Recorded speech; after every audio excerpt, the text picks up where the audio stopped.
Okay, thank you for joining. This is Chief Crow and the Flat Earthworms. Where is the curve bringing us in? We don't know where it is. I mean, we know it's in their minds. We know where the curverts are. They readily identify themselves. Curvert pride. They take a lot of pride in it. But the real curverts, the ones who bend the horizon, also bend our news, they bend our reality, they bend our internal concept of the world. Humanity has been bent by the power elite, and they don't even know it. All right, weaving spiders come not here. It's the image on the screen. That's actually the image from the Bohemian Grove, but they have an owl instead of a penguin. But that's one of their mottos is weaving spiders come not here. And when I say it, I'm referring to propaganda mules, fear pornographers. I'm talking about the mind-controlled fringe who haven't quite jumped over the gatekeepers. And the gatekeepers are becoming increasingly obvious, so obvious that many of them are calling others out as gatekeepers in order to make it seem like there's some areas on the internet where there is truth. For example, David Icke calling Alex Jones a shill, and these types of back and forths as though one of them is more credible than the other. But no, they're both actors in the sense that they're both operating on the world stage as a given. Doesn't matter their intentions. You might say, well, maybe they don't know. Okay, well, fine. You're insulting their intelligence then. Better to assume you're dealing with intelligent manipulators who are part of the game than to actually give them benefit of the doubt and think maybe they're just harmless dupes. Because there's no one really harmless in this sense. Or at least there's no moral high ground immediately automatically granted to anyone who claims to be a truther. Because a lot of what they're spreading is toxic and really just regressive. I mean, we're really past a lot of this stuff, and you'll see what I mean. Because if you're anywhere to the right of Mao and you're on the world stage taking a position, you're being associated with all kinds of real nasty characters, and it's all by design. Like, I'm not behind the QAnon shaman, but there's a point where you mix with the crowd, they smear you with that, and that's all we see right now is a major league smear campaign. And this border issue is getting interesting. But more interesting now, I think, and more, I think, obviously pathological, is the blowback against Taylor Swift. And it's getting really interesting. Like, from a Metascript perspective, I wouldn't be surprised if this Super Bowl has Trump and Swift maybe simultaneously getting capped, and then somebody nukes the stadium. If you just look at the buildup, as you'll see. All right, and we'll be handing out wrenches, so if you're in the chat, just say hello, and those will be passed out later on this evening. We are joined by Diana South, Peace Circle 360, Johnny's List, Elephant Tusks, A. Garcia 737, Matt X, AJ 206, Knight Rider says, Tim is the man, love your shows, thank you for joining. Frank Murr, Gematria 101, yes, and Michelle Kastner will be getting a wrench. And yeah, if you've ever had a wrench before, and you don't have one now, it's only because we're truly censored. And we've had dozens of channels taken out by some guy who works at the White House. But that's in the past. I mean, we've overcome that particular obstacle. But that issue's coming to a head. Mark your calendars.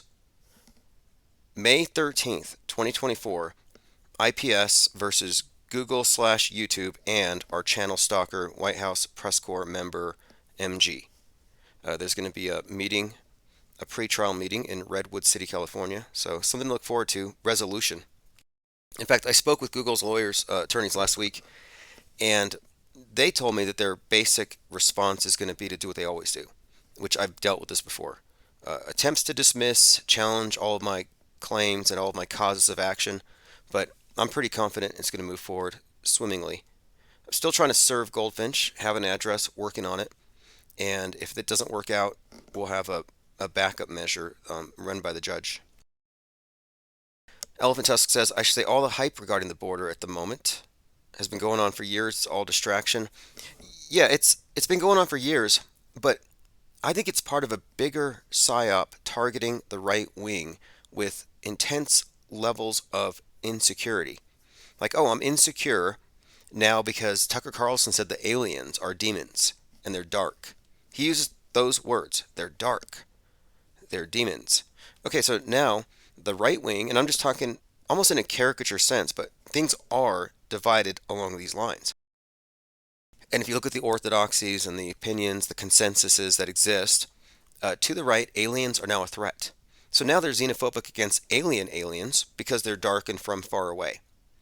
But then they're also very insecure now about the southern border because they've been told that African military age men are being imported and they're going to kill us all. So there you have another one. What? People from far away, people who are dark. Again, you're having these reoccurring themes being introduced. And then you have all these scenes being promoted by right wing influencers of violence on subways, violence in the inner cities. Alex Jones posted one today. And it's like, get out of the cities. Get out while you still can. So, border security is now being challenged. The Earth's atmosphere is being invaded by aliens, or that's a potential threat. And then your home could be invaded by the communists. So now you have that border to defend. And then finally, you got to deal with the border of your skin. And they're trying to needle you on that point, pun intended. They're like, we want to get through that border. It must be porous or you're a bigot. So on every single level, the right is being conditioned to close up walls, to border themselves in. Block your skin, block your door, block the border. Space Force, President Trump, protect us from the aliens, who the Democrats invite. The Democrats are like, we believe in scientism. We want the aliens. They're grays. They're genderless, raceless, and they don't believe in nations. They're also open borders. They're also obviously pro-home invasion because they hate guns, and they're also pro-vax. So anyway, down the line, left and right, porous and closed. That's psychological warfare. That's not real politics. So I hope no one here is falling for any of it. 737 says Taylor Swift, he sounds fast. I never listened to Taylor Swift until just the other day, and somehow I managed to dodge that bullet. I guess I've heard it before, but it's the type of music that I used to just tune out automatically. I filtered it. Like you walk by a TV, it's on, it's CNN, and you're like, oh yeah, it's BS. Your BS detector just causes it to bounce off of your periphery, it doesn't get in. It's usually like that with that kind of music. And I'm not knocking her music or her fans. I'm sure she's talented and great, whatever, I don't care. My point of it is, she's a propaganda tool who rose to extreme prominence at the age of 33, and she's totally connected with this Super Bowl PSYOP that's incoming. And we've made further connections between the Blackout Bowl from 2013 with Beyonce and this upcoming bowl, which seems to represent the opposite side of this Beyonce Swift thing, which is a thing. If you remember, Ye jumping on stage to take the trophy from Swift and say Beyonce deserves it. There's a meta-narrative here. It's been going for the last 10 years between, and I think there's something building. And now we're seeing this.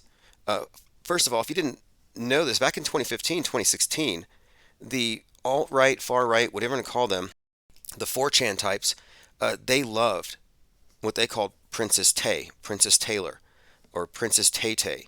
They weirdly loved her. They said she was their Aryan princess ideal. And so blonde hair, blue-eyed Princess Taylor was this venerated figure on all these disturbing boards, for the 4chan types, and who later became Q, the QAnons. Now, interestingly, she switched sides, and so they see her as a big-time traitor.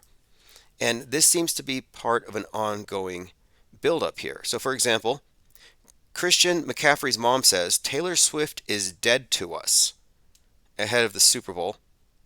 This is an article that just came out today, posted by Synchromorpheus and Gilded.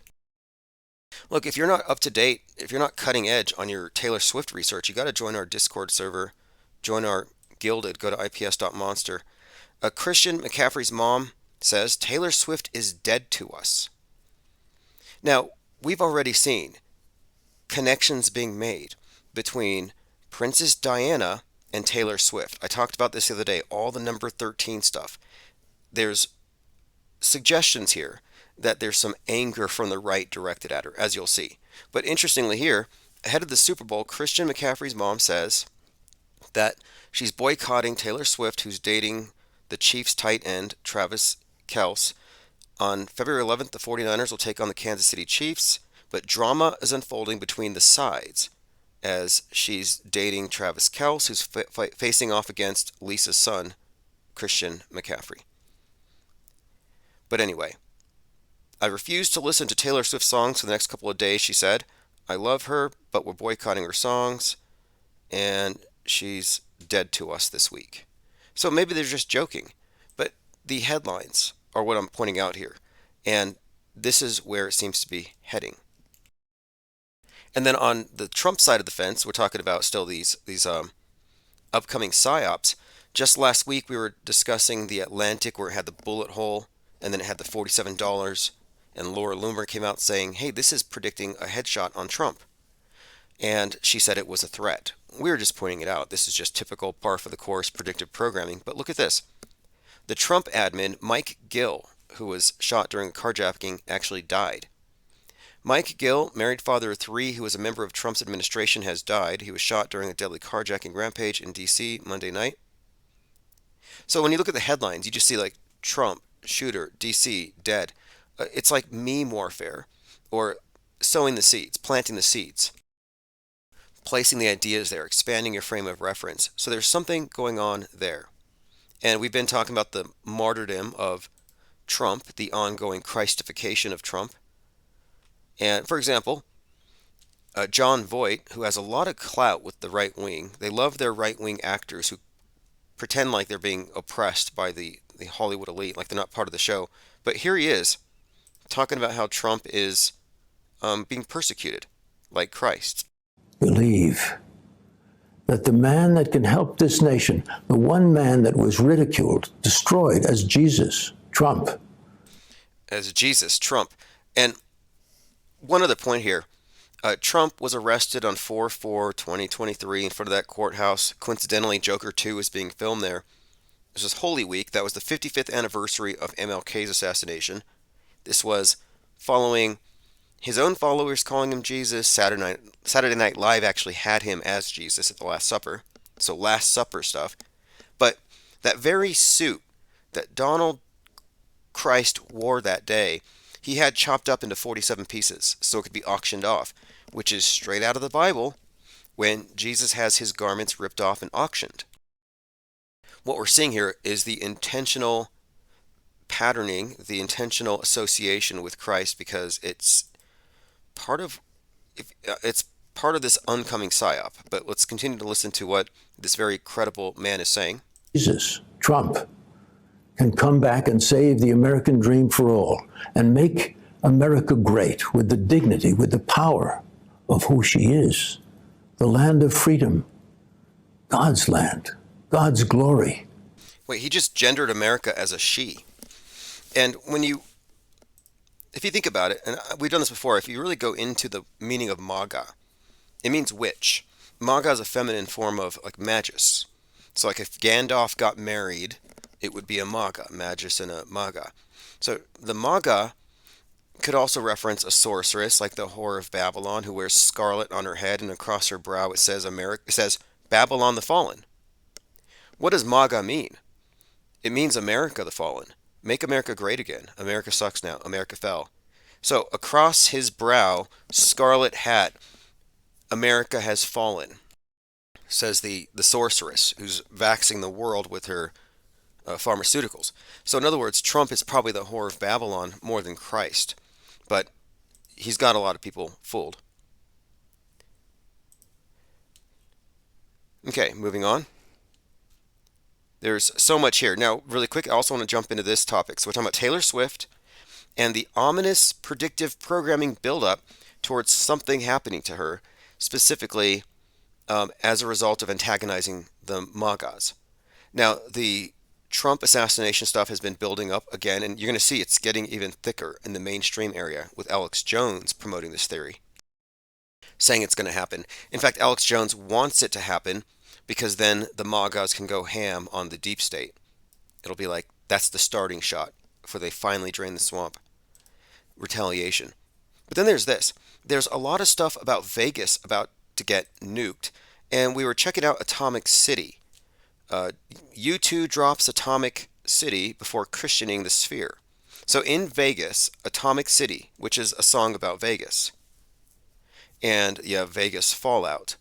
So there's a lot of nuke detonation stuff and something, and someone even pointed out that maybe the Blackout Bowl and this upcoming bowl are connected, as in this is going to be like blackout, whiteout, the opposite.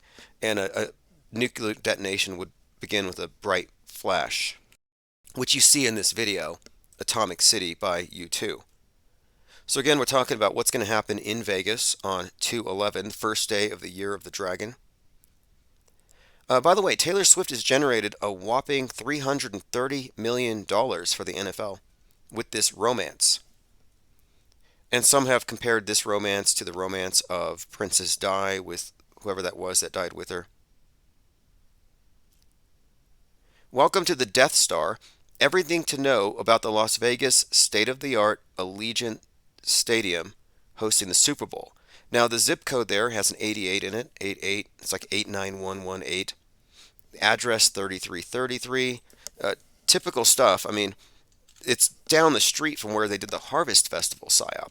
And the same governor, I believe. There's a lot of overlap. And then there's this as well. This has to be mentioned.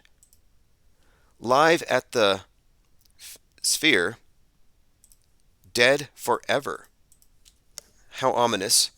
Dead Forever, it's breaking, no, is it The Walking Dead? No, Grateful Dead, excuse me. So the Grateful Dead, some kind of reboot here. I don't know who's in it, but Dead Forever is being advertised at the Las Vegas Sphere. Band taking residence recently announced. So again, something else here to look forward to. Now let's play this. Alex Jones on X has said that a Trump assassination would destroy the New World Order. He's speaking with Ivan Raiklin, and they're talking about making the deep state pay, but this entire conversation here is Ivan Raiklin's assessment that if you assassinate any political presidential candidate, whether it's RFK, whether it's Trump, guess what? America will do the following immediately. Yeah, now this is where they talk about how they have a list of all the bad people, and if they get Trump, they're going to get it. Now, they already have the list. They're already bad people, presumably eating children. So, why are you waiting for them to shoot Trump first? So it's almost like they're setting up a provocation and for a follow-up of many different psyops, retaliation psyops. Like I think this looks like it's a bigger script because listen how blatant they're being about this. It's not even insinuation. It's not dog whistle. This is not stochastic terrorism. These are pretty open, I would say almost threats. They will respond in kind, and they know who you are because we've created the list. So if you go and that's to a those major measures, Rubicon. They should know that. Immediately. You're going to see immediate response, and there are only a few buildings in Washington, D.C. that they will probably do that. Well, I hope that's not the case, but these people are crazy. And having said that, if they do that, option two. Okay, here's more. I mean, it sounds like a lot of internet tough guy talk where they're just hyping up how bad they are and how they're going to take out the deep state. And I think Alex Jones even cries here for a moment. Behind Trump is going to be so much better for us and so much worse. Well, I was about for to them. say, if they kill him, that's best case scenario from a sick level. From a sick level beating him, oh, please kill him, which but it's. So here he is crying and he's saying, please kill Trump so we can do something. So good after that. Oh, it's going to be the best cleansing and the fastest cleansing that we've ever seen in my lifetime. I assess with almost certainty. Now, I'm not sure who this expert is. He's a former DIA official, Ivan Raiklin, but they're talking, and Jones here is getting kind of histrionic, talking about how Trump might get it. With the highest level of confidence that if they assassinate Trump, it is so game over for them, and it's going to be so fast. Anyway, they rant about this for about an hour together. Okay, carry on. Simulation, not stimulation, says Scott Rankin. Yeah, as a rule, we have to be careful, or not careful, we have to be accurate in our terminology. When people say, oh, it's going to be a false flag, what they're saying is they're going to stimulate something so it happens. Well, no, that's not what happens. They don't stimulate, they simulate. And this is what they miss. So, they're not going to actually do what they're predicting in predictive programming at any point. They're preparing you for what they're going to fake. If they weren't going to fake it, they wouldn't have to prepare you for it. They prepare you for it because what they're doing is by nature extraordinary or couldn't be relied upon to happen organically. So they have to make it happen. G says paper mache aliens are going to invade us soon. Yeah, I'm starting to think that the true alien agenda is all a psychological ploy to get people to open up on every level. Open up to sky people, open up your borders to the one world that the sky people are going to ask you to do anyway. Get rid of your guns because now it's world peace, no more nations. So now your home border, your home door, your front door is open. And then, of course, everybody has to be safe, so everybody has to be purified in the same way. So your skin is now porous, so everybody can take the injection. So, in other words, I think the alien agenda is getting people to embrace, on principle, as part of their operating system, anything. Just open. The opposite of what the other side is about. Open and close. I don't think there's actually any physical invasion, but if you think about it, if aliens arrive from Mars, all of our distinctions are now irrelevant because now we're all one. We're all human. And then we become peaceful. That's been the story all along. It's been this cliche about how aliens are going to straighten us out and bring about one world. Well, what happens if you dissolve all borders and you create one world and you get rid of distinctions? Yeah, eventually, this is what grays represent. Aliens being gray represent the mix of the black and white. And we're not talking in racial terms, we're talking about every single polarity being used to cancel out the other. And so aliens represent man perfected from the future, rising above earthly distinctions, ascendant, transcendent, technologically advanced, genderless, raceless, and emotionless. They all look the same. It's some kind of weird ideal they've created. And that's pretty much where we're going. So that's what the alien thing is about. So when people want to believe in aliens, well, think about how aliens are the replacement for angels. And angels are also somewhat like androgynous, perfected versions of man. And that recent movie, Wes Anderson's Asteroid City, has this same exact theme. If you haven't seen Asteroid City, I kind of recommend it if you understand his films. I mean, it's got a lot of interesting parts in it from the purposes of examining our metascript, and they have this scene where the people are praying to the aliens, like "Dear Father who art in heaven," the Lord's Prayer, "Our Father who art in heaven." They pray, "Dear aliens who art in space." Not a coincidence, because that's literally what they are. They're analogous constructs. Demetria 101 said the stadium opened on 731. Reverse it, 137 is the 33rd prime. Lots of important numbers. Anarchy Television says, the truth is, we're under a state of martial law occupied by foreign corporations called the United States 28 USC 300215A. Probably true. I agree with that. And it's even worse than that, though, because the level of control is far deeper than anybody really can conceive. It's like, who cares that they're trying to take your guns? They've already taken your minds.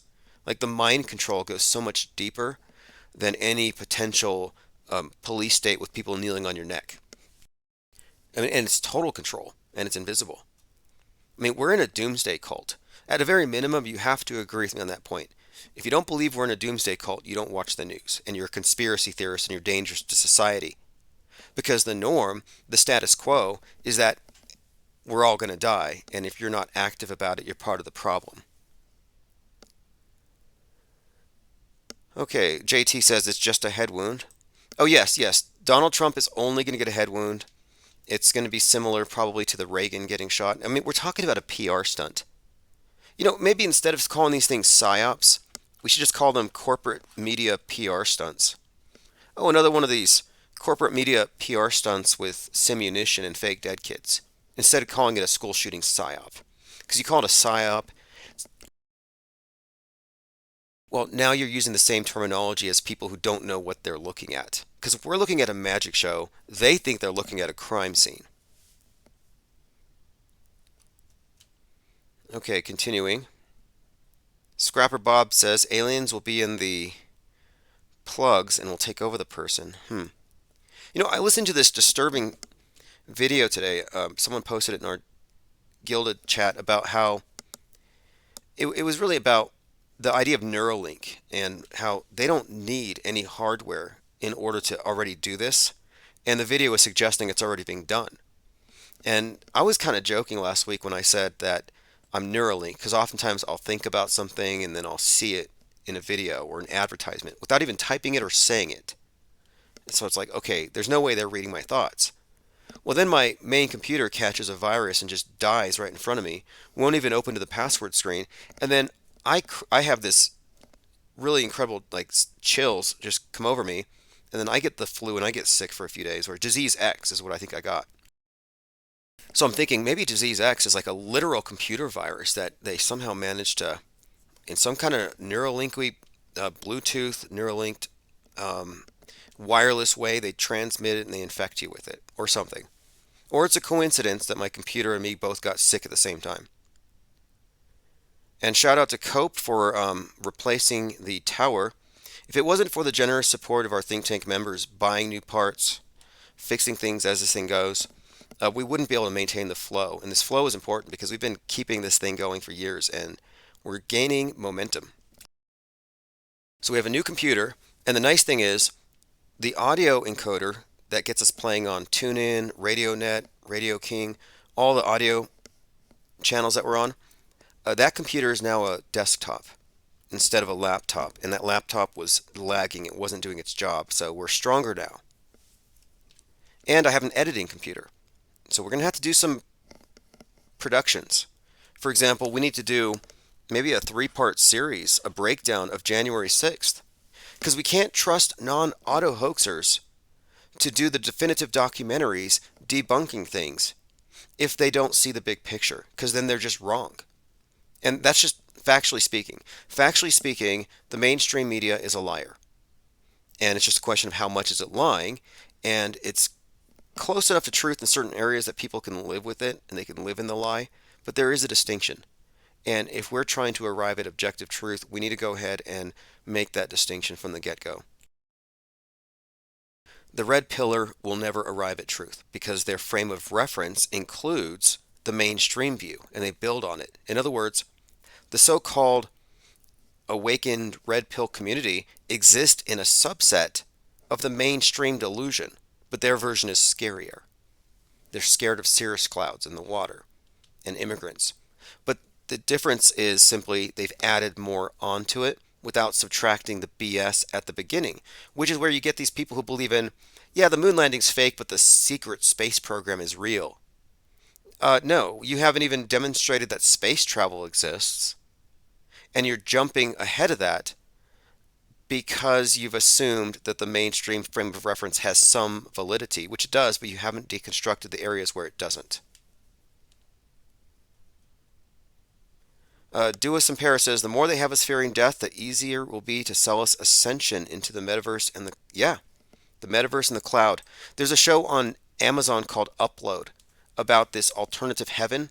So if you're not a traditionalist, you don't want to go to the Catholic heaven, you can go to this digital heaven, which is actually accessible via the cloud, where people on Earth can actually, through an app, buy you stuff that you can use up there in your simulated heaven.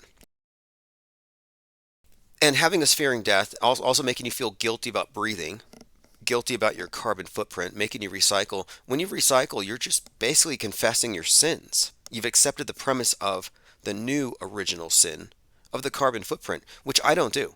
I'm not a polluter. I'm not a sinner. I don't go to church and I don't recycle. And you're meant to choose one of the two. In fact, they've merged the two, which makes perfect sense because the green religion is just an extension of traditional religions dressed up as science. That's all it really is.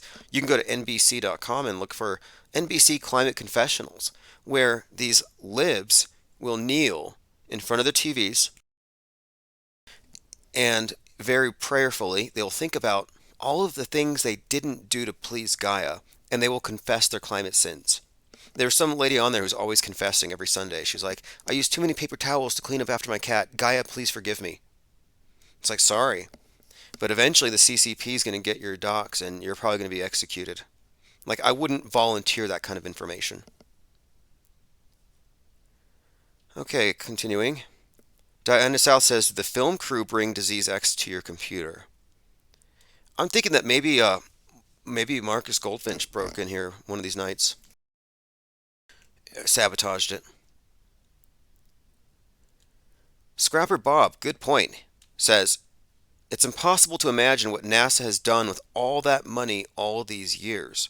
They probably do have Mars under Arizona." I absolutely think that is the case. I mean, if you think about it, and I've seen the buildup. We've been taught that space travel takes forever. You need a generational ship. You're going to some exoplanet super far away. But then one day out of nowhere, Neil deGrasse Tyson is like, no, we can just take wormholes. Because there is this new system of exoplanets they called the TRAPPIST system. And Neil deGrasse Tyson was like, hey, these are all in the Goldilocks zone. These are all Earths. But they're like 6 trillion light years away. But if you could take a wormhole, you could get there much faster. And then I started looking into these things called celestial autobahns, where there's these theories that you can go into space and reach certain areas where you're able to play off the gravitational tug of various bodies and accelerate and go much faster. So they're coming up with different ways to reduce the amount of time to go to these so-called exoplanets. In other words, the term hyperloop was coined by Elon Musk. So when you are buying your ticket to Mars because you're done with the MAGAs and the global warming, they could hyperloop you to your underground fake Mars base. And they would say, yeah, you're taking a wormhole. You'll be there in a couple of days. And it'll feel like a wormhole when you're just going around in circles, like a Disney ride. So the technology for faking space travel not only exists, but it's probably already being used. I mean, there's probably already a generation or two of Martians, and they probably hate us. And they're probably waiting to invade and get rid of us because of what we're doing to the Earth. Because on Mars, they're not living like we're living here on Earth. Mars is going to be some kind of space communist hellhole. And that's been the case in the beginning. You got to look into Constantine, one of the early rocket pioneers in Russia. Occultist, theosophist, believed in panpsychism, which is kind of where I'm leaning these days. The idea of this universe is just everything is intelligence, everything is sentient, and that the universe is meant to be explored, that mankind's future evolution is becoming multiplanetary. This is where Elon Musk got all of his ideas, from this Russian guy named Constantine, who came up with the concept of space communism as the ideal. And there's a book about it that came out like 120 years ago called Red Star, about how the humans that moved to Mars set up communism and they perfect it. And then the next objective is, how do we bring that back down here to Earth? And that's what it's always going to be. Because the Mars program has always just been a way to sell capitalists on communism. It's genius. Because the capitalists, they know that the green movement is just a stalking horse for communism.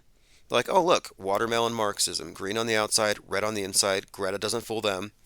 They recognize Al Gorleone and the Environmental Protectionist Agency is just there to take a cut of everything. And that you can pay your way through their various schemes to pollute more. So it's not really about, in principle, saving the earth. It's about money, control, and regulation. They see this. But the same people who see through the fakery of the green movement think space travel's real, it's cool, and it's the end result of years of free market technology. That America took us to the moon. That Americaism is going to take us to space. We have a McDonald's on Mars. They believe this stuff. They think it's capitalism. And it's like, no, the space program is fake. But they use that to sell you on the idealism of environmentalism. And you can't separate space travel from environmentalism and sustainability and all that, all those buzzwords. It's the same utopianism. So in other words, yeah, the space program will lead you to your communist hellhole. It's not freedom. Despite what Jeff Bezos says. Jeff Bezos is like, and this is in 2017, he was saying that we're going to have a civilization of stasis, that freedom is not going to be sustainable if Earth's going to be habitable. So if you want freedom, you got to go to space. So in other words, if you want to be free, you're going to have to be sent in one of these hyperloop tunnels to one of these deep underground military bases dressed up like some Truman Show version of a Mars base. That's your freedom now, which is the opposite of freedom. It's total restriction of movement. No one's going to live above ground for multiple generations. Okay, continuing. This is where it's at. It says a homeless woman killed a Hollywood executive or producer. She's 33 years old. Homeless women are on killing sprees. Yeah, look, until we quarantine the 33-year-olds, we're not going to have peace. I mean, just 1 year is all I ask. Just 1 year. Let's go ahead and. Oh, okay, that was Michael Latt, 33-year-old CEO of Lead with Love and social justice activist. This has been a theme for like the last year. Have you noticed social justice activists getting killed by those they're trying to help? The right loves these. This is probably fake. Like that one social justice warrior who was killed by someone he tried to help while his girlfriend was checking her Tinder on her phone. You probably remember that one. Yeah, loved ones are mourning a Hollywood exec who was shot and killed. Michael Latt, 33, killed in his home. Social justice advocate. Well, FAFO, right? He found out. Okay, Monday, a woman entered his home and shot him in the head. It was a random act of violence. Alleged. I mean, it's probably fake. She's got a $3 million bail. I don't know much about it other than it's fake until proven real. Look, the guy who just decapitated his father, we called his age before they announced it, 33. Again, there won't be any peace until we do something about 33-year-olds. Taylor Swift. Now she's 34 now, but she started all this crap when she turned 33. Last year we were looking at Candace Owen, same thing. Q Shaman. It's a thing. All right, continuing. Alex praying and begging for a Trump assassination. Continue looking at that. One new development on Justin Moan, and I see some people have been calling me Tim Osmone, because Justin Moan, the guy who killed his FBI father and threatened to go take out the deep state, just like Jones wants to do, yeah, he seems to be a PSYOP character templated on yours truly. And when I first saw it, just being objective, I'm like, this guy kind of looks like me in a weird way. He's maybe some kind of weird, bizarro version of me. And the more I looked into his story, the more I'm like, wait a minute. I'm suing Google. He's suing the government. He just published some crazy book. I just published a crazy book. Like, what are they doing here?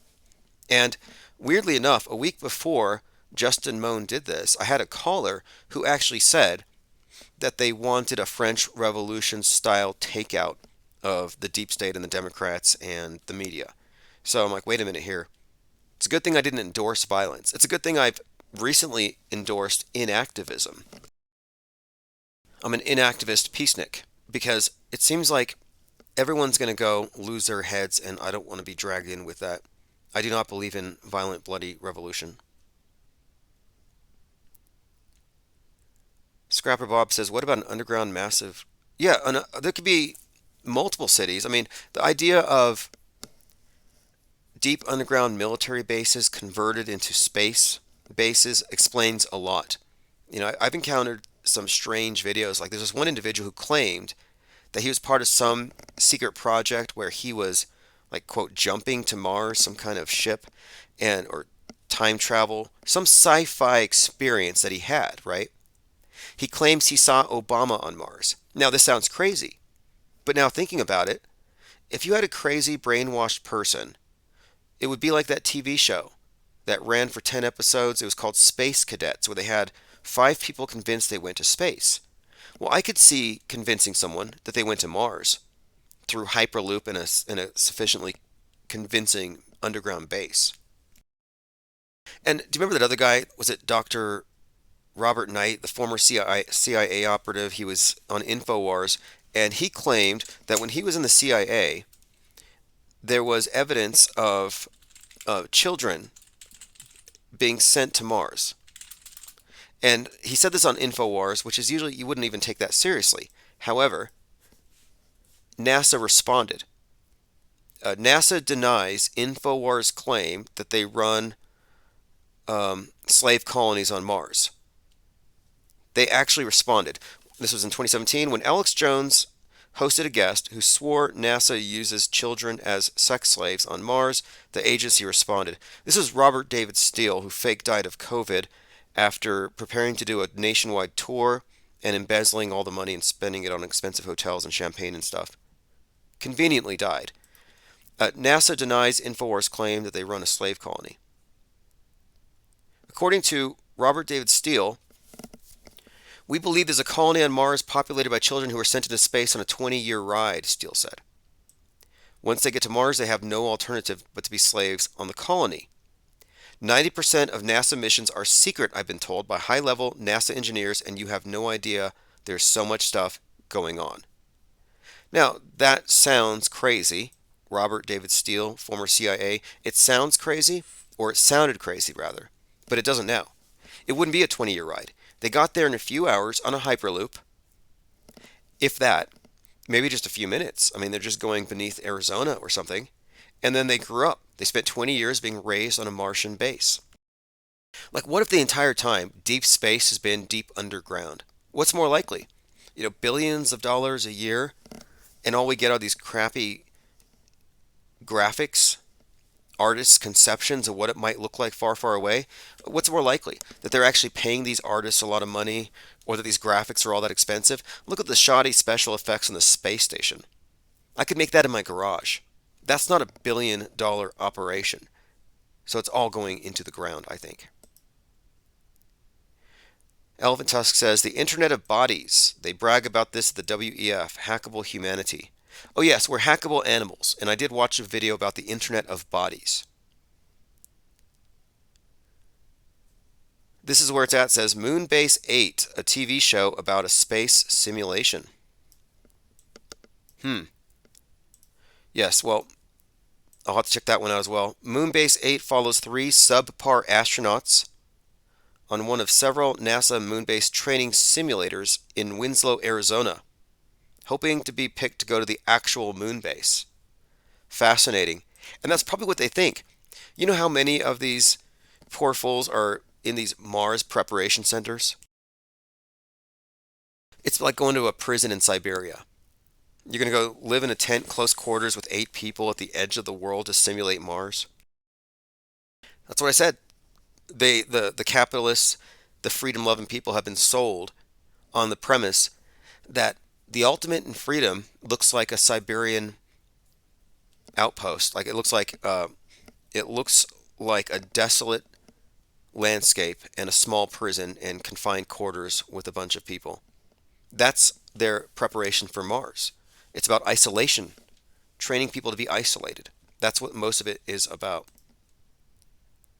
So there are so many people living in these various conditions, and I could see them being duped. Like, yeah, we're going to let you go to the real Mars. They just sound like a lot of dupes. I mean, there's no way they could fake a moon base right now. I don't think they could do it convincingly. Have you noticed how the only thing they send to the moon are these really crappy cartoon-looking landers? All right, continuing. Diana South said, who would label people as social justice advocates? A silly detail about another nobody, an actor. Okay, that's a good question.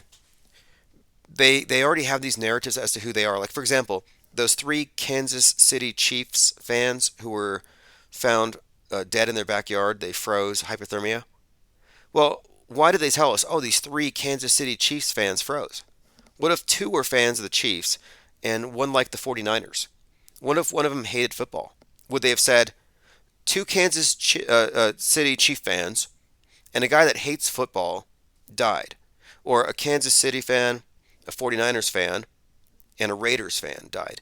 Like, are they going to break down the casualties by their preference of a football team? Why not religion?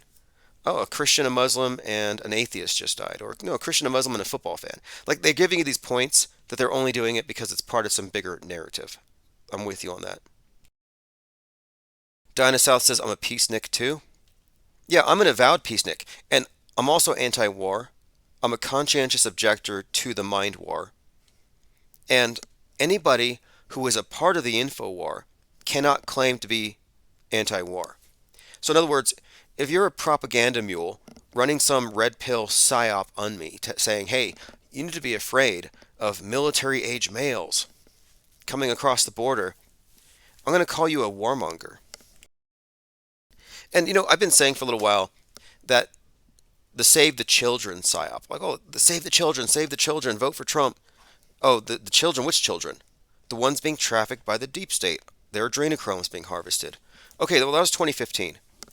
So those children are presumably having been raised in New World Order daycare centers. They're all voting Democrat. They're all WEF types. Like, they've grown up, they're going to vote Democrat. So you didn't save those children on time. I remember at the same time being warned about military age males coming across the border. Well, they've been saying that so long, most of these military age males are probably too old now for the military.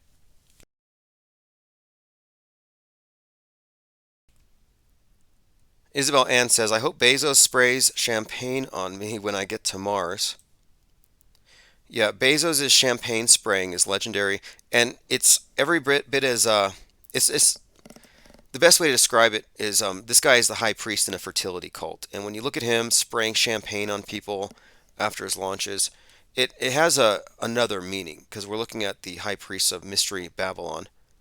If you don't know what we're talking about, here's an image of Jeff Bezos cosplaying as a cowboy, kind of like Musk does. What's with billionaires cosplaying as cowboys, going out to Texas? Here's what it is. Like, why did Bezos wear a cowboy hat to go to fake space? Because this is part of the bifurcated war. They want to make the case that we can't let private industry lead the way to space. We can't let capitalists do it. Space cowboys. They're going to wreck it all. They're going to doom us all. They're going to put too much space junk up there. Elon Musk, too much space junk, too much mind junk on X. You see the pattern here? Too rich, too influential, too much power to affect all mankind. They're making examples out of these individuals. Space cowboys, reckless. There was a documentary on Netflix, which means a prediction for the future, called Mars. They had two groups go to Mars. One was a group of men from Texas with cowboy hats who went to Mars to drill. In other words, they're raping Mars, like they did Gaia. And on the other side, you had the group of female scientists who went to Mars to look for life. So the female scientists go to Mars and they find life, but before they can do anything with it, the males cause a Mars quake with their drilling and everybody dies. So it's kind of a lesson here. When we go to Mars, are we going to be led by toxic masculinity, space cowboys, the desire to increase profit for the oil industries, or are we going to go looking for life, respecting nature, green? So it's all culture war stuff. So even wearing the cowboy hat with his overtly phallic rocket, and they say that his workplace is sexist at Blue Oregon, you look at all this stuff, it's all about conveying the image of toxic masculinity, which has been platformed by Elon Musk, who is so deep in the culture war that his trans son left him and changed her name and disavowed the wealth. So you can see that these are all just actors as well. Anx G said it would explain all the weird underground booms people hear. Oswaldo says, Scotty hyperloop me up. Oh, that's a Mandela effect. He never said hyperloop me up. Oswaldo says, like Matt Damon farming potatoes on Mars. Yeah, that's the new ideal. You'll be a Mars potato farmer. You won't have an iPhone. You won't have, social media. Why would you need any of that? Clout, attention, everything that we're about in the West doesn't have a place on Mars. You're going to be too busy farming potatoes. Diana South says, unbreakable Kimmy Schmidt, rescued after 15 years in a cult, decides to reclaim her life, venturing to New York. I've seen a couple episodes of that. And it perfectly describes humanity right now, where she's 15 and she's put into a bunker. And the cult leader tells her and all her friends that the world has been nuked and they can't leave. So they're kept in a room where they're doing his laundry. I think they're cranking something to keep his man cave power on with the generator. But this cult leader, has these women convinced that the world has been destroyed. So they stay in their bunkers. And I think that's the future for mankind. That we're being conditioned to accept bunker life. You're going to have to obey NASA, leave the world behind. All the codes they've been telling us in these movies, leave the world behind, ends with the girl who represents Greta, who actually survives, is the one who goes into the tunnel, who goes underground, so she can behold the end war live on TV, watch the end of Friends, while everyone else dies because they weren't paying attention. Okay, continuing. We talked about Vegas. It's going to get nuked. At least the Metascript says it will be. And look, the nuke could be a purely a psychological thing. Mind blown, mental shock, a traumatic experience. And I also want to point this out because in the last year, we've been seeing a lot of Barbieheimer. And Taylor Swift may be another Barbie archetype. Does she not need men? She's blonde. Barbie feminism. I'm not sure how much of that is part of her persona, but the Barbie archetype is the Whore of Babylon. It's this new goddess construct that they've given to the masses, and it's very occult. And it goes into actually the sexual revolution and Satanism, high level Gnostic Catholic mass sex magic stuff. But they're giving it to your kids. But when you look at it, Barbie represents the splitting of the nuclear family. Barbie feminism. If you watch the movie, it begins where all the little girls are taught by Barbie to smash the heads of their baby dolls on the rocks and embrace selfishness, treat men as superfluous, as Ken. So the Kenification of the American male. Man's superfluous. At the end of the movie, Barbie becomes a real woman with real parts, and Ken, yeah, he's still just a nub. You see the future here. So the splitting of the nuclear family, and you have Oppenheimer, the splitting of the atom.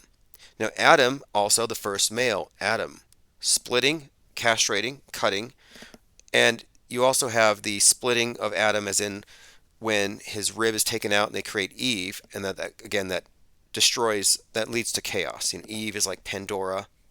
In fact, in the Barbie movie, she's compared to Pandora, Pandora's box, putting Barbie back in the box. All of this stuff is very symbolic on multiple levels. But the main thing here is Barbieheimer is about the splitting of our world, the splitting of the nuke, the splitting of reality, entering a new age, a new paradigm. So there's something up here, and I would even say that she's Babylon and the bomb represents the beast. There's some kind of revelation connection here. And interestingly, Godzilla, which came out at the same time, is a metaphor for the atomic bomb, and it's a beast. So there's Barbieheimer, Barbiezilla. There's something here in the Metascript that you can really dig into. And when I watched the Godzilla movie, everything that I had predicted about it really kind of, I said it was going to be a right-wing culture warrior. That Godzilla is going to be like MAGA. And I was right. Even though he represents the nuke and the bomb itself and the destruction of these cities, what the movie has as the main theme is the reintegration of a decimated family. That was an orphan. There's a man here, a woman here. He's got friends, and they all say, hey, make an honest woman out of her, raise the kid, become a family, think about the future, sacrifice the now. So the Godzilla movie is about sacrificing your present desires and needs for the future in the name of traditional values and the nuclear family, building it back after it's been destroyed. Meanwhile, the Barbie movie is about the complete opposite. And furthermore, one more connection here. Godzilla was created as a result of the atomic bomb tests. Think Bikini Island. Bikini Kill is on a shirt in the movie Leave the World Behind, and he's wearing it when they reference the atom bomb. Bikini Kill is a feminist band, feminazis. So there you have Barbie feminism, Bikini Kill. And of course, Bikini Islands, it's where we get the phrase bombshell. Bombshell being associated with a woman in a bikini comes from the atomic bomb tests. So there you have, again, another connection with Barbie, the bombshell, connected with this Oppenheimer theme and the nukes. And it goes deeper when you look into Margot Robbie, who played in the movie Babylon, which even further underscores how this is the Whore of Babylon goddess archetype they've introduced. It's idol worship. Okay, let's move on. Diana says the Godzilla movie was really great. Oh, yes, I thought it was a really good movie, actually. The Barbie movie, it was a comedy, but I had a notebook, and every single frame of that movie, I mean, when I say multiple meanings, it represents the Babylon working. You know, we talk about the Babylon working, Jack Parsons, L. Ron Hubbard, and Marjorie Cameron. Well, Marjorie Cameron is a key figure in understanding all of this, and she, of course, this red-headed archetype was called, in this particular context, as a priestess, they called her Babylon. And this is all very deep in the weeds, dark occult stuff. But I'm saying is that it's been mainstreamed. And the person who directed the movie Inauguration of the Pleasure Dome about this process of the new goddess, his name is Kenneth Anger. He wrote the book Hollywood Babylon, and the movie Babylon is based on that book. So, in other words, a Satanist writes a book, they make a movie about it. This Satanist worships this goddess. Well, guess who starred in the movie Babylon? Margot Robbie.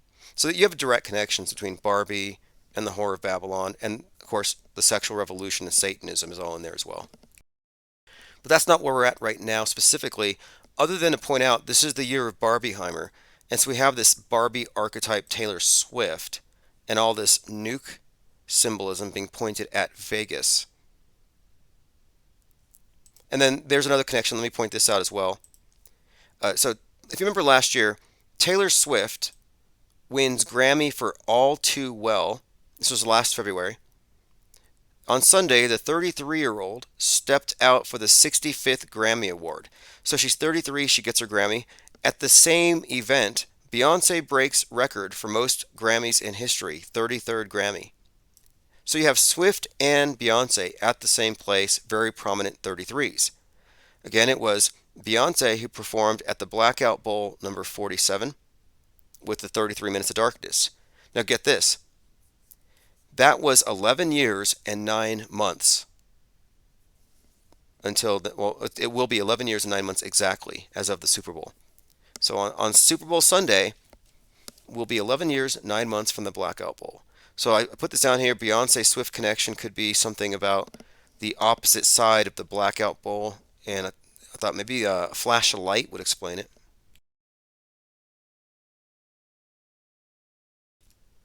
Okay, continuing. I have quite a lot of content to talk about with regard to the fake space stuff, but we'll get to that here in a moment. We're mostly paying attention at the moment to Vegas, and of course this thing with Trump and this oncoming thing with Taylor Swift, whatever's going to happen there. And I talked about this earlier this week. Can't shake it off how Taylor Swift became a Nazi idol. So she has betrayed all of the incels. Think about that, the incels, the guys with the guns, the holy warriors, the ones who hate Western women, who want to take away their right to vote, and who want them barefoot pregnant in the kitchen at 13 and all this stuff. That's the MAGA band type. And the MAGA band have been betrayed by someone they consider to be an idol. Michelle Castor said, I kept wondering about the Obey t-shirt. It has Andre the Giant's face. Okay, if you remember, they had two characters side by side. One said Obey, one said NASA. That's some blatant stuff there. But the Obey shirt comes from a skating company, and the designer is the same guy who designed the shirt Hope, the Obama Hope poster. So the Obamas make a movie, Leave the World Behind. A character is wearing an Obey shirt, a character is wearing a Bikini Kill shirt, and a character is wearing a NASA shirt. All these things connect. Bikini Kill is a reference simultaneously to Barbie feminism and the nuke. And specifically, Ethan Hawke has that shirt, and someone says, my son could sleep through an atomic bomb. But Obey, again, Obey and Hope. And another connection here is in 2013, the year of the Blackout Bowl, there was a movie National Geographic put out called American Blackout. And then President Obama had a cameo where he said, paraphrasing, obey the authorities because it's a blackout. Obey because it's chaos, obey, obey, obey. So Trump was already telling us to obey in the wake of an American blackout.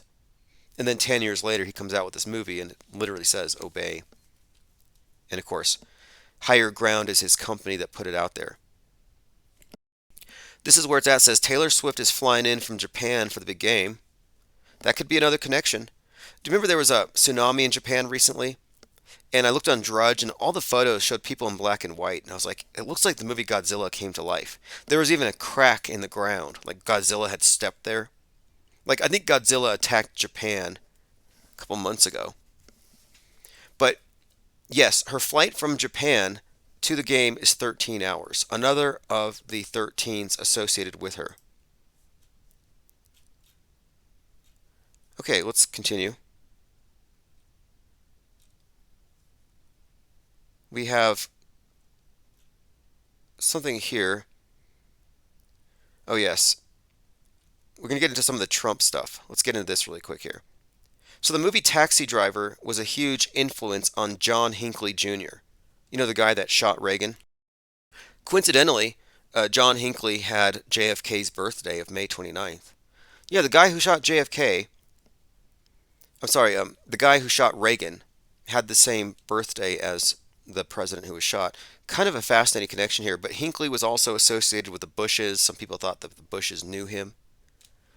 But here's what I'm pointing out, because I was looking at these connections earlier today. The movie Joker was largely based on Taxi Driver. Martin Scorsese, the director of Taxi Driver, was involved as a producer in the pre-production of Joker. He wasn't in the actual production, but he was there on the screenplay. So in other words, it's about people who reach a breaking point and start killing people. If you haven't seen the Joker movie, it has a lot of connections to Taxi Driver. Now, the reason why I brought this up, though, is there's a scene where Joker shoots this TV host, and I thought that could be predictive programming for this shooting of Trump. And of course, the TV host is Robert De Niro, who is the main actor in Taxi Driver. Just some interesting connections here. And if you didn't catch this, conspiracy theorist and author of the upcoming book Jeb and the Bush Crime Family, Roger Stone, alleges that George H.W. Bush played a role in the assassination attempt against Ronald Reagan. So George W. Bush was associated with that, and some say he was actually there when JFK was shot. We were looking at the Georgia Guidestones in this connection as well, just because there's some predictive programming that we were analyzing last year. So just a quick reminder if you don't remember this stuff. Trump kicked off his campaign in Waco when he was 76. And that number stood out to me, 76, because 76 people had died in Waco. And on the following 7/6, which is July 6, George W. Bush turned 76. And he'd be like one of the more famous skull and bonesmen. And the Georgia Guidestones had their capstone blasted. And when you look at it from above, the Georgia Guidestones looked like a skull and crossbones. The 4 columns and the capstone. And for years, people had pointed out there's a blood stain on half of the capstone. Well, that capstone is the part that was blown up.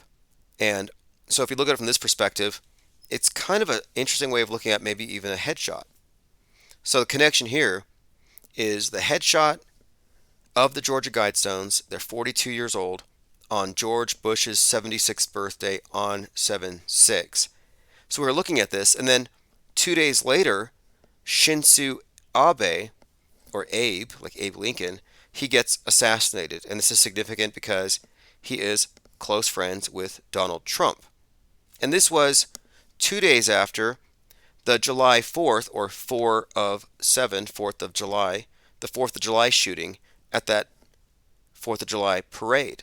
And that was very significant because the shooter had a 47 tattooed on the side of his head, and he was obsessed with Lee Harvey Oswald and going to Trump rallies, just as the new Trump hat has a 47 on the side. So we've been seeing foreshadowing in some direct and somewhat indirect ways, but more or less connecting the same kind of points leading to something here. In other words, we're looking at the story as it's unfolding. Again, the Death Star is the name for the Allegiant Stadium. Why do they call it a Death Star?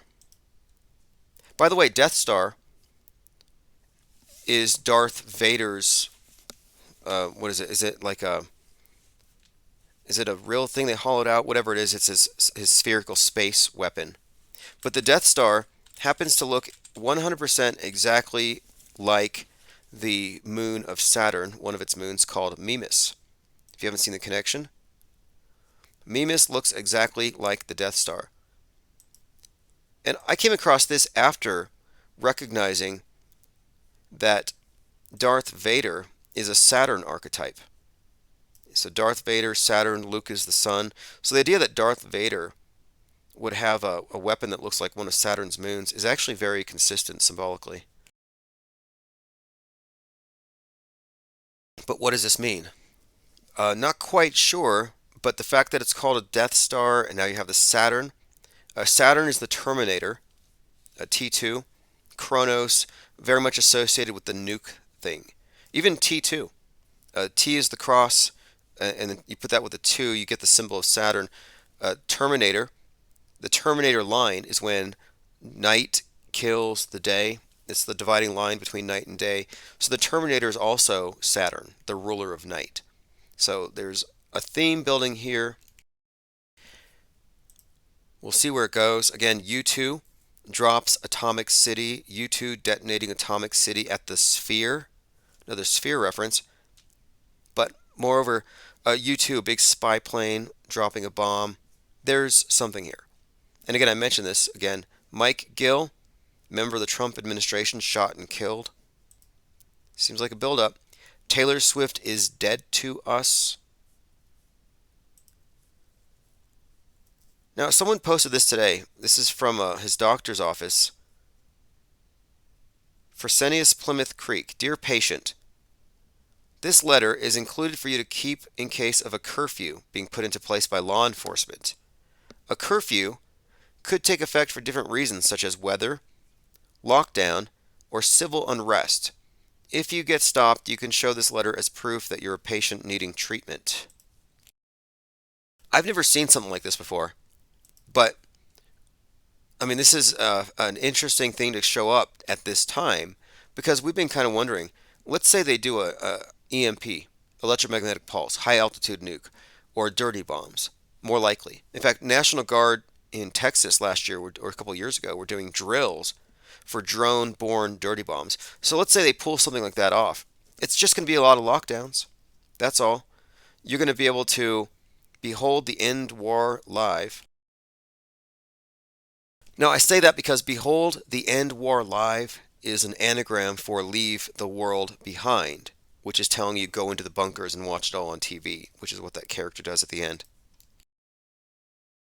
Okay, let's listen to Alex Jones talk about the secret memo. I love all these secret memos and secret documents and secret societies that you sneak into their secret parties. Like, okay, so secret means what? Viral on X?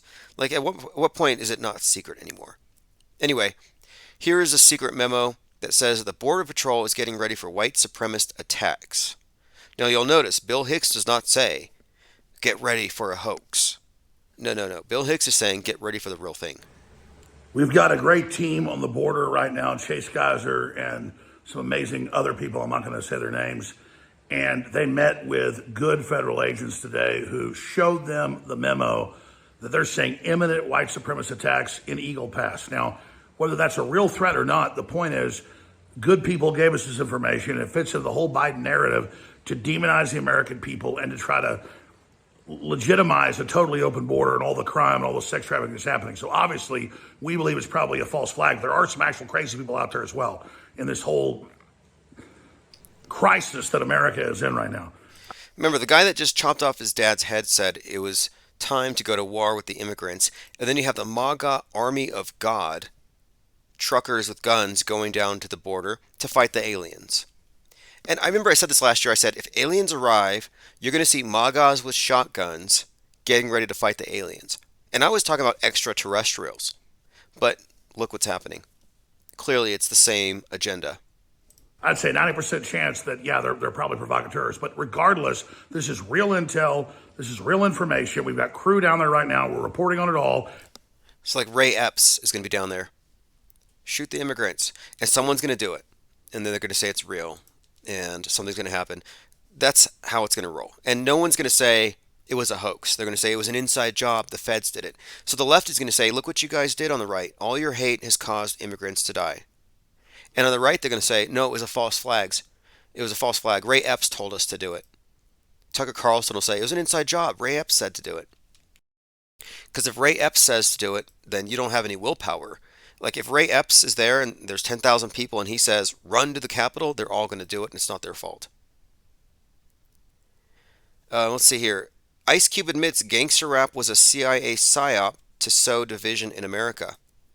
Well, if you want to be objective about it, you could say this about media in general, that every aspect of our popular entertainment is controlled and steered in such a way to divide people into two categories.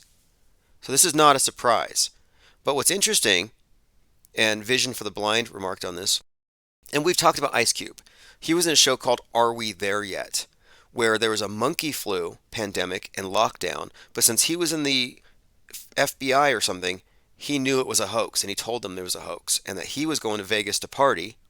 Meanwhile, they had to stay locked down.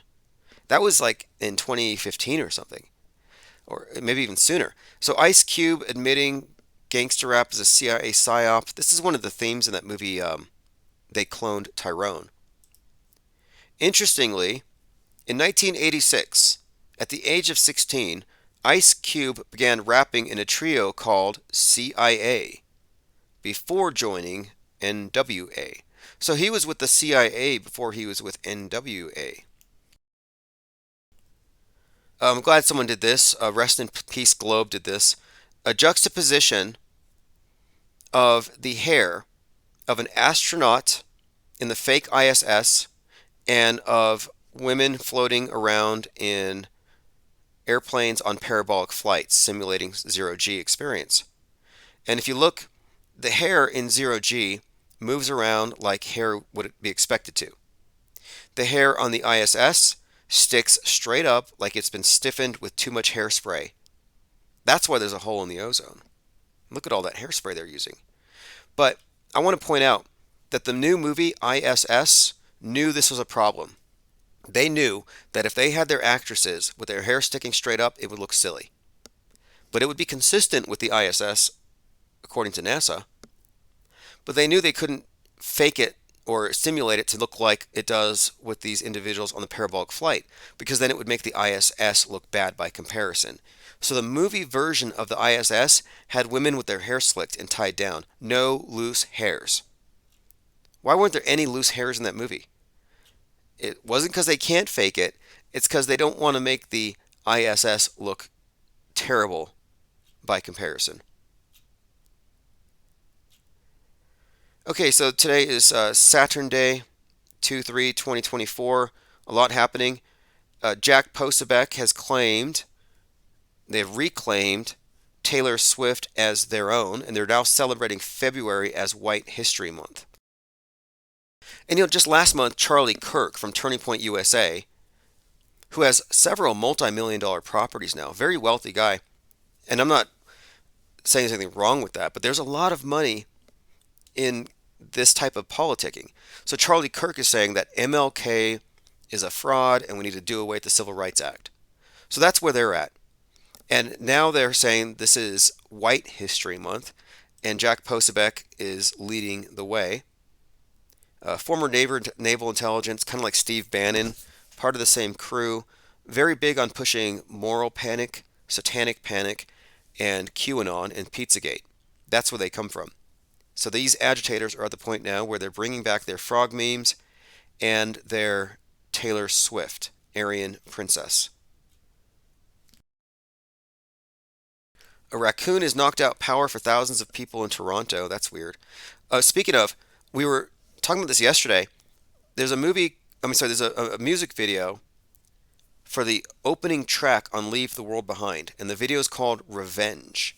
And in this video, Revenge, it has an individual setting off, or rather, detonating something, and it creates a blackout. So it's called The Revenge by Joey Badass. We talked about this yesterday, just worth repeating. one more time, because this is the song that opens Leave the World Behind, The Revenge. That's why I think the movie was kind of a revenge fantasy by the Obamas against, well, if you've listened to the night, you'll see where I'm going at, but I recommend you check that out. So much more to go through. We'll have to come back tomorrow. I didn't even get a chance to get into my Twitter feed, and there's just so much happening there. Let's see. They're already here said, IPS just put out another classic summation of today's times. Quote, the authority of the screen. Yes, the authority of the screen. That is the logical fallacy at the base of the skewed worldview that most people have adopted as the real thing.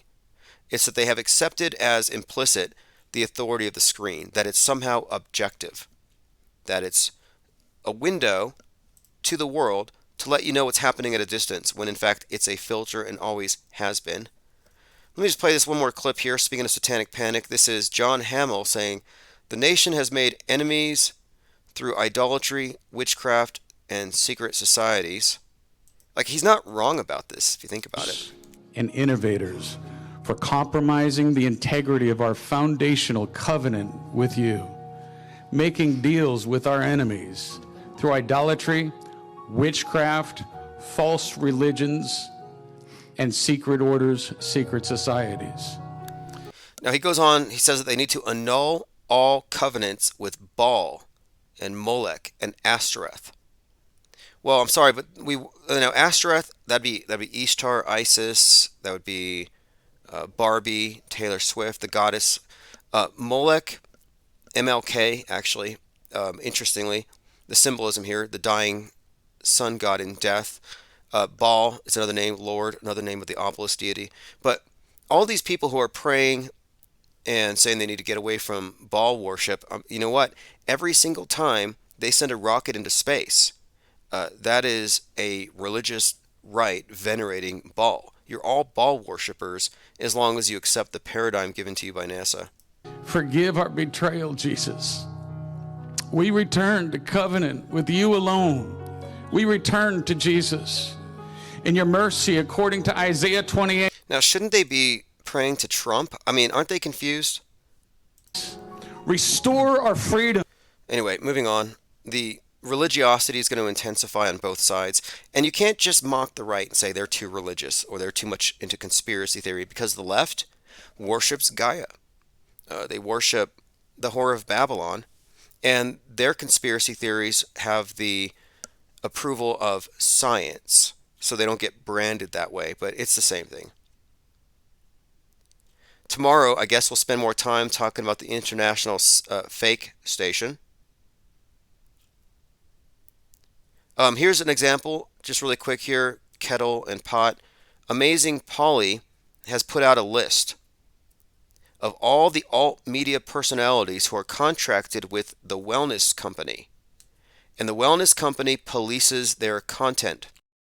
So the following content creators are policed: Zuby, RSBN, Salty Cracker, Todd Starnes, Roseanne Barr, Jack Posebek, Pete Santilli, Charlie Kirk, John Fredericks, X22 Report, and Russell Brand. Just a list here. I would add Amazing Polly to that list.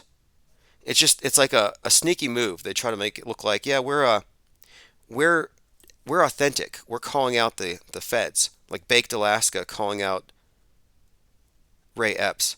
It's clever. I don't fall for it. I think we all know the truth here. Anyway, thanks for joining. We'll be back tomorrow. A lot more to cover. This is Shill Scanner, Full Red Pill. I'm going to be up late building up new archives, and tomorrow I'm going to kick up the 24/7. So thanks for joining. Appreciate all the comments, and archives will be in the email.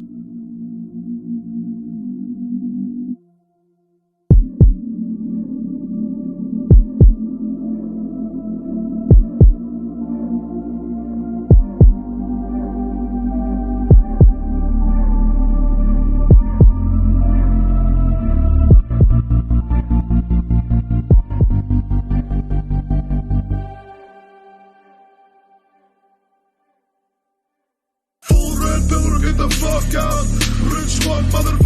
roll out.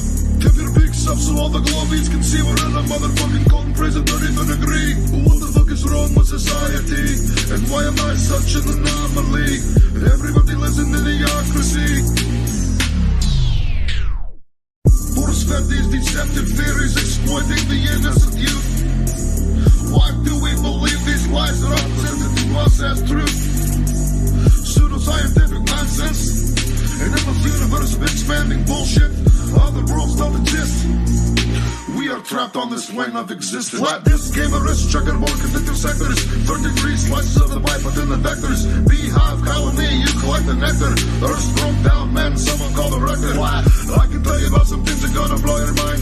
Everything that you've been taught to learn your life's a lie. Indoctrinated to regret your perception just to believe a school lesson so you can pass to the next one. Brainwashed so you trust the authority. They want you to think you're the minority. Don't stoke the flame superiority. They'll come to see the fat fame of